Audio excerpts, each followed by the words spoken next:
used to express certainly. It can also be used to express necessity or strong recommendation. This is the example. This must be the right answer. You must study hard.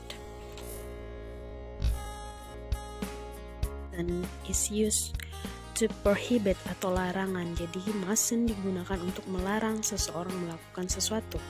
Nah, this is the example of must. She must wear a helmet. He mustn't sleep in the class. You must stop here. You mustn't cross the street now.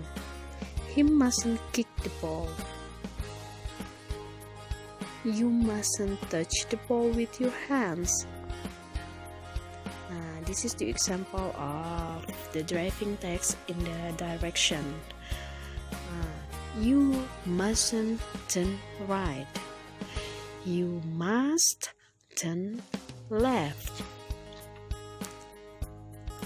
You mustn't turn left.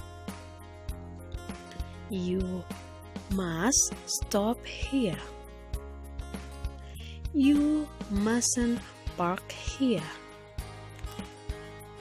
You must turn right.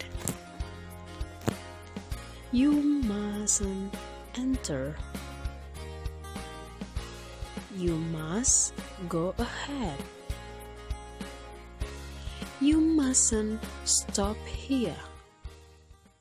Okay students, Assalamualaikum warahmatullahi wabarakatuh. Today we will study about to state obligation and rules.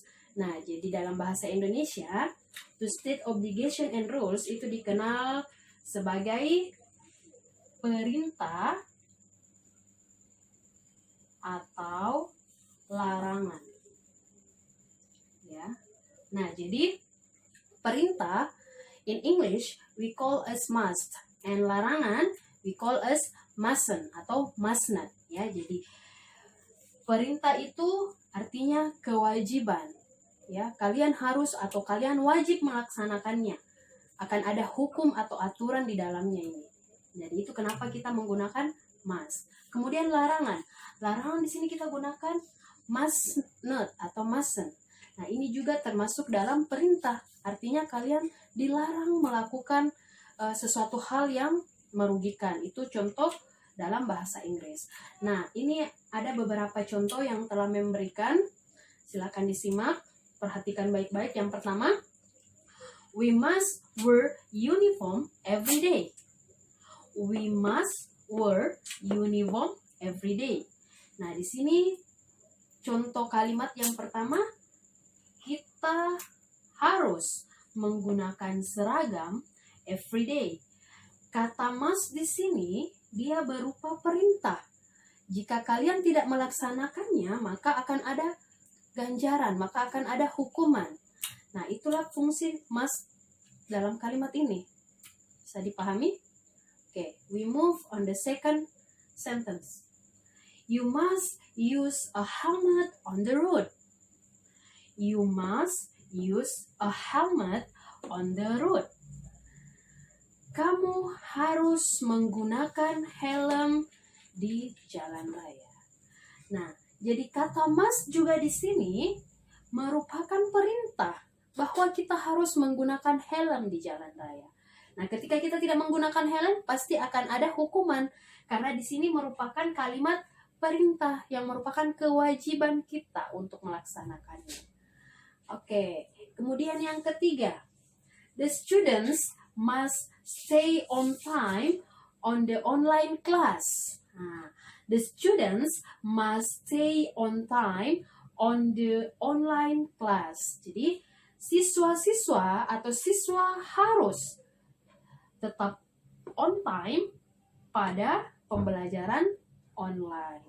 Nah, di sini juga merupakan sebuah keharusan. Jika kalian tidak melaksanakannya, berarti kalian tidak mengikuti perintah pembelajaran seperti itu. Nah, jadi ini beberapa contoh penggunaan must. Nah, nanti Mem akan berikan contoh bagaimana penggunaan mustn't, yaitu larangan. Nah, jadi anak-anakku sekalian, tolong perhatikan baik-baik, simak baik-baik contoh kalimatnya, dan catat di buku catatan kalian. Okay.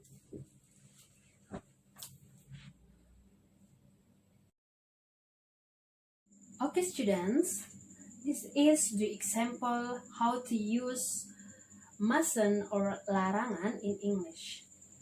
The first, we mustn't cheat in the exam.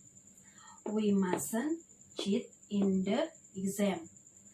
Kita tidak harus atau kita tidak boleh menyontek pada saat ujian. Nah, di sini kata mustn't di sini adalah merupakan larangan yang harus kita ikuti, yang wajib kita ikuti atau turuti. Karena jika tidak, kita akan menerima ganjaran. Ya, karena ini merupakan larangan yang memiliki hukum. Ya, kalau dalam bahasa Inggris. Kemudian, the second, you mustn't go out in the pandemic COVID-19. You mustn't go out in the pandemic COVID-19. Kamu tidak boleh keluar rumah pada pandemi COVID-19. Jadi di sini juga merupakan larangan bahwa kita dilarang untuk keluar rumah pada saat pandemi COVID-19. Kemudian yang ketiga, you mustn't touch your face before washing your hand. You mustn't touch your face before washing your hand. Jadi di sini kita juga dilarang untuk menyentuh wajah kita sebelum mencuci tangan. Jadi contoh-contoh ini anak-anakku sekalian merupakan contoh bagaimana kita menggunakan kalimat mustn't atau larangan dalam bahasa Inggris. Ingat kembali lagi bahwa must and mustn't merupakan obligation or rules ya.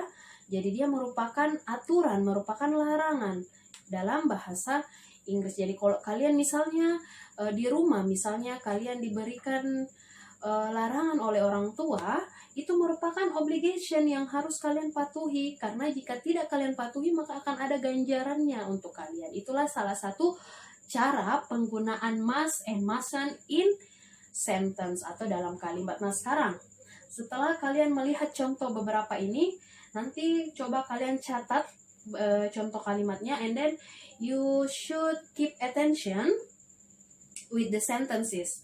Jadi perhatikan the structure, perhatikan pola kalimatnya. Kira-kira apa yang menjadi pola kalimat pada kalimat ini? Seperti bahasa Indonesia kan dalam membuat kalimat selalu ada subject, predicate, and object. Nah, itu juga dalam bahasa Inggris always there is a subject, predicate, and object. Nah, sekarang cukupkan dulu untuk materi kali ini.